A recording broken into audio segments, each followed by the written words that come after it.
Hello, and welcome to the second video of the Music Hum online materials for Tuesday, April 14th. We're going to be continuing kind of what's happening with the 20th century and how music is unfolding from the beginning and the roots of modernism. And today, we talked last time about Milton Babbitt and kind of the hyper-intellectual academic serialism that he was putting in place. There's kind of a reaction to that. Wouldn't say necessarily a reaction because it happened alongside it, but this was a very different sort of thread. This one was more involved with maybe the intuitive, you'd call it, definitely improvisational. All the stuff that Schoenberg's theory of serialism couldn't really capture about music. So this is kind of the beginnings of what we would call the avant-garde in music.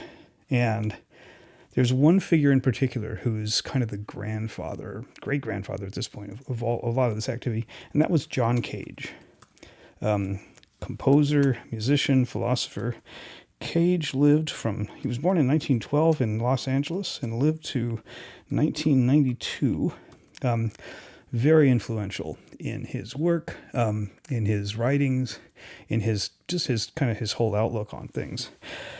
It's interesting. He became interested in composition very early in high school, and his parents, he kicked around Europe for a while. He'd gone to college. I think he went to Pomona College, but dropped out. Didn't quite like it that much, but came back and got involved with private lessons, and believe it or not, Cage actually studied with Arnold Schoenberg for a while. And the story I've heard is that at one point Schoenberg said to Cage, "You have no sense of harmony or melody. For you, music composition will always remain a brick wall." And Cage's reply was, "I will spend the rest of my life bashing my head against that brick wall."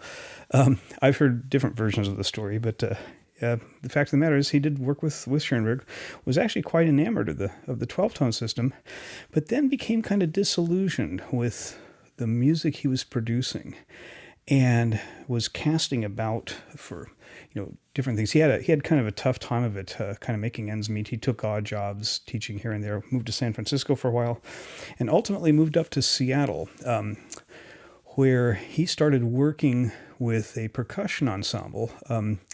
He kind of did the Fuller Brush thing, and he went around and knocked on people's doors, especially housewives who were home, saying, "Would you like to learn how to play in a percussion ensemble and compose?" And got people to sign up for it.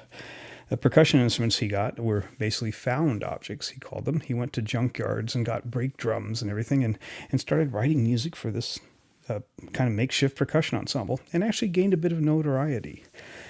While he was there, he was working, I think, at the Cornish School, and choreographer Merce Cunningham came through, and he and Cage became lifelong friends. In fact, they became a couple, and Cage was just really taken with Cunningham's approach to dance.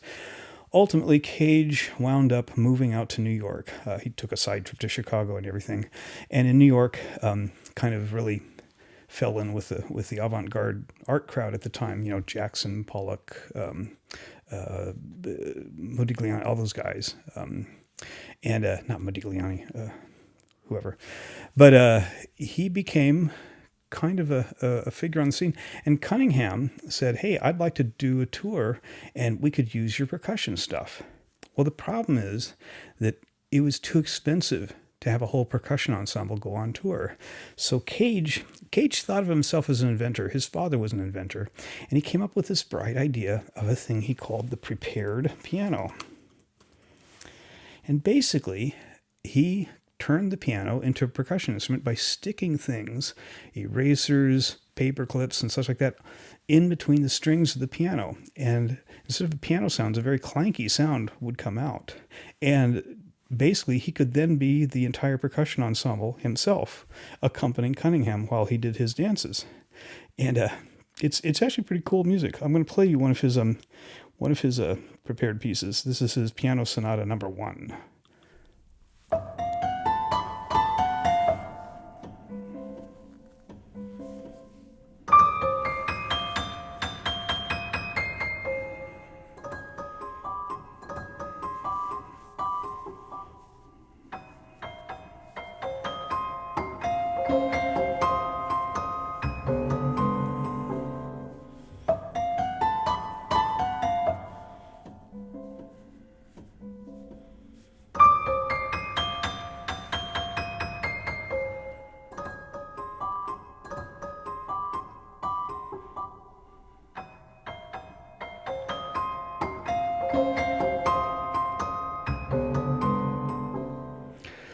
not your typical piano sounds.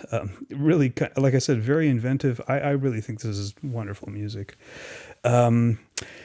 Cage was growing more and more disillusioned with just kind of the whole situatedness of music and how it fit in culture.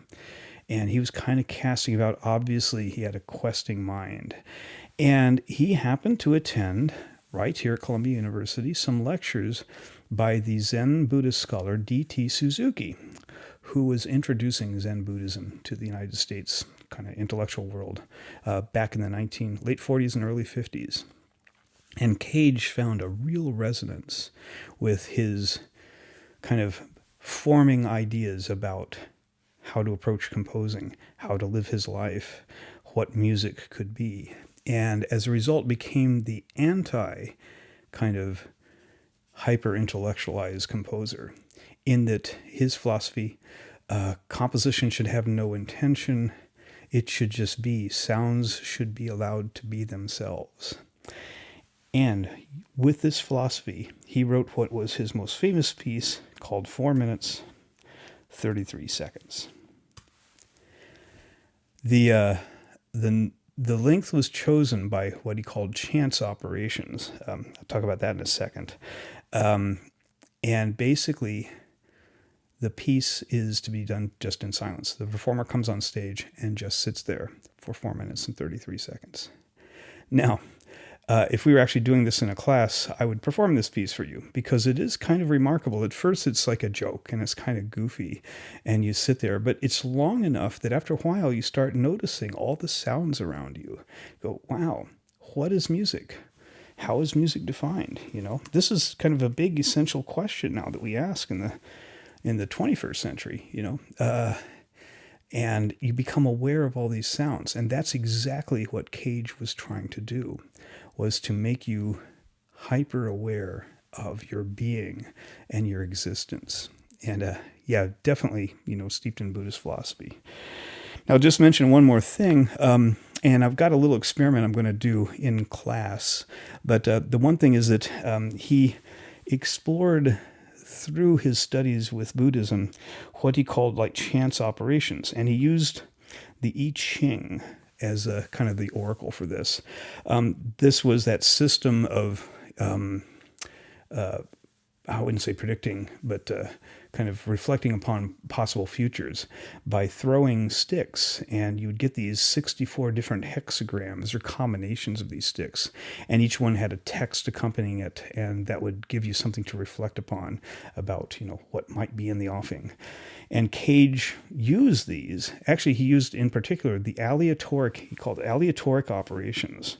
Okay, aleatoric or chance operations to design and compose, again, taking his personal intention out of it, even though Cage pieces are totally recognizable as Cage pieces. But basically using this chance operation to really kind of craft the entire sound. And he did this in his writing too. I just want to show you an example of that because it's kind of fun. Yeah, let's see here. Where is the one that I wanted to show you? Okay, yeah, that's it. Okay, this is from his book called Silence, and it's a lecture on nothing. He lectured quite a bit, and they were just incredible performances because he would actually time it out. And you could see that his texts are basically informed by these chance operations, you know, how they're laid out on the page, how they're read. And I got a real kick when I discovered these when I was much younger. I just thought, wow, this guy got away with something, you know. The texts are just wonderful. I am here, and there's nothing to say. If among you are those who wish to get somewhere, let them leave at any moment. What we require is silence. But what silence requires is that I go on talking. So, you know, just really fun stuff like that.